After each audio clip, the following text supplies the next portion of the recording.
Hey fish friends, how's it going? Hope you're doing well. My name is Zenzo from Tazawa Tanks. Now today I'm going to talk about keeping African cichlids in a 40-gallon tank.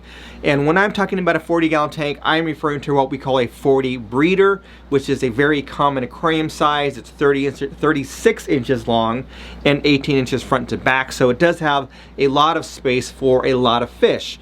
Now, before we get into this video, before you start commenting that you just can't keep African cichlids in a 40-gallon tank, I've done it. I'm currently doing it. I know a lot of you have done it. So again, I'm going to be answering questions, or I'm going to, kind of address some of the concerns along the way. And this doesn't mean that you can just dump, some peacocks and haps in a 40-gallon aquarium, because I'm not saying that. So I do want you to be patient, hear me out, watch the video before you come to, before you judge and give it a thumbs down or whatever. So anyway, with all that being said, let's talk about my list of the top 5 African cichlids that I would keep in a 40-gallon breeder.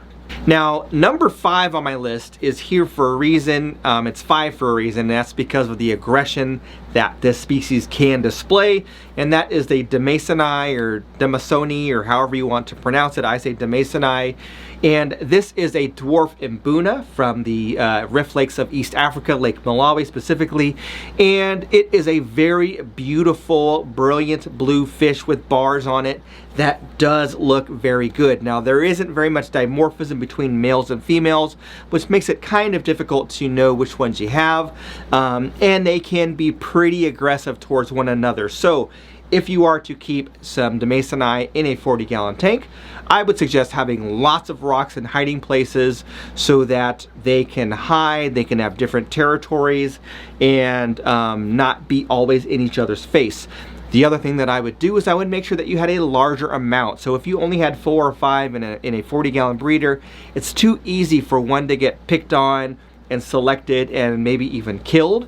So if you had 9, 10, 11, 12, etc., if you had a lot more in a 40 breeder, that means that the aggression can be spread out. It's much more difficult for one fish to get targeted. So my advice would be to have a larger group in a 40 breeder with adequate filtration, proper care, frequent water changes, etc. Number 4 on my list is an African cichlid that people always get mixed up when they see African cichlids, and that is jewel cichlids. Now, jewel cichlids are actually African cichlids. They just don't come from East Africa. They don't come from the Rift Lakes of Malawi, Victoria, Tanganyika, etc. They come from West Africa, so they prefer softer waters, and so they don't really belong in the same aquariums like your other Malawi fish, etc. But they are an African cichlid that do well in a 40 breeder. Now, the reason why they're number 4 on my list is very similar to the Demasoni. They can also be very aggressive towards other fish.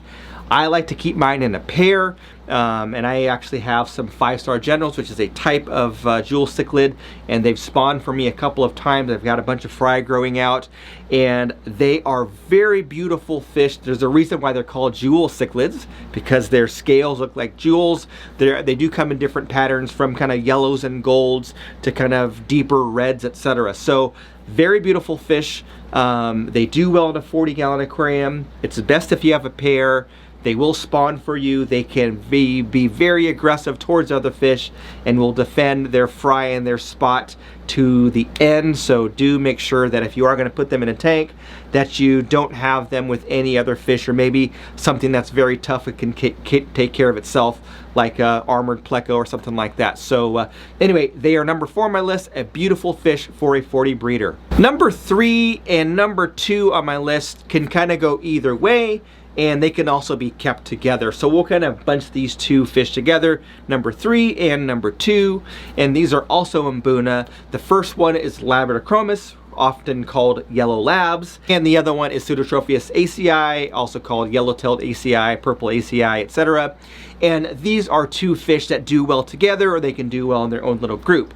Now, they're a little bit larger than the other fish that I've commented on so far. The yellow labs can get to be 4 to 5 inches, same with the acei. In fact, I had an acei before that was like 6 inches long. So they do get large, they can get large, but they're not as hyper aggressive as some of the other Mbuna.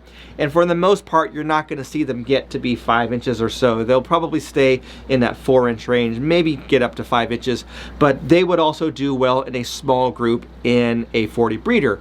Now, again, like other Mbuna, I would recommend having lots of rock work so that you can have them hide. What I found is when you have like rocks with like caves, you can get those artificial stones with caves in them. They'll go inside and hide in there and get away from the other fish. So it is nice to have that kind of ability to have lots of fish in the tank, and some of them can hide and kind of get away from one another. So they are aggressive, but they're not as aggressive as some of the other Mbuna species, and that goes for the ACI as well. They also have very similar characteristics when it comes to behavior. They're not as aggressive as some of the other Mbuna.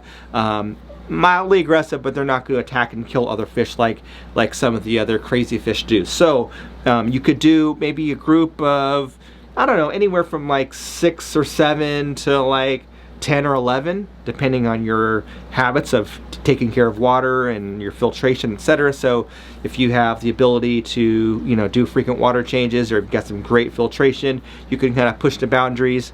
I've kept, you know, 10, 12 Mbuna in a 40 breeder lots of times with no problem, but then again, that's me doing water changes every 4 days or so. So if you don't want to do that, then I would say maybe like 5 or 6 or 7. If you get too few, then you can have some fish getting picked on again. So again, the more the better. This really helps out with kind of spreading out that aggression. Even though they're not as aggressive, they can still be a little bit aggressive. So watch out there. But both the ACI and the Yellow Labs would do well in 40 breeders. Now, some people will tell you that's not true and they need to be in a minimum of a 55-gallon aquarium. And ideally, yes, you would have them in maybe a minimum of a 75-gallon aquarium, but I have kept them in 40 breeders. And if you only have the ability to have a 40 breeder and you want to have some Mbuna and you don't like the dwarf Mbuna, that would be a good option. The number one African cichlid for a 40 breeder that I would recommend is actually the fish that are right next to me right here, which you may or may not be able to see if they're not in focus, and that is the Pseudotropheus psilocy, or I think they're now called Chindongo psilocy. So there was a name change maybe back in 2002, 2003, or I forgot. Anyway, a little while ago there was a name change. So whether you know them as Pseudotropheus psilocy or know them as Chindongo, they are a dwarf Mbuna, where they really don't get larger than about 3 to 3.5 inches. What I like about these fish is they are very easy to tell males from females. They have very significant dimorphism. The males are brilliantly colored blue, so they're kind of like a brilliant blue with these dark, almost black stripes. And the females are yellow. They look very much like a very tiny yellow Labradochromis, a yellow lab. So the females stay yellow, the males turn blue. Now, your dominant male is going to be brilliant blue. Your subdominant male might be anywhere from barely showing any blue, like yellow with like some bars and like a little faint kind of light purple, to kind of medium blue. But your dominant male is going to show a lot more blue than your subdominant male. So very easy to distinguish the males from the females. I have them in a 75-gallon tank here, so obviously there's a lot of space, but I have a lot of them. As you can see, they've spawned for me. They are a mouth brooder, as other East African cichlids are, and they have done very well for me. I've kept them in 40 breeders before, and they did very well in a 40 breeder as well. So as far as a group, I would say maybe if you're going to do a 40 breeder, have 1 or 2 males and maybe about 4 or 5 females, and that would be a kind of a good ratio. Again, lots of rocks, lots of hiding places. You'll probably have 1 dominant male and 1 subdominant male if you do the 2 and 2 and 4 or whatever, and then they'll spawn with the females, and then eventually you'll get fry.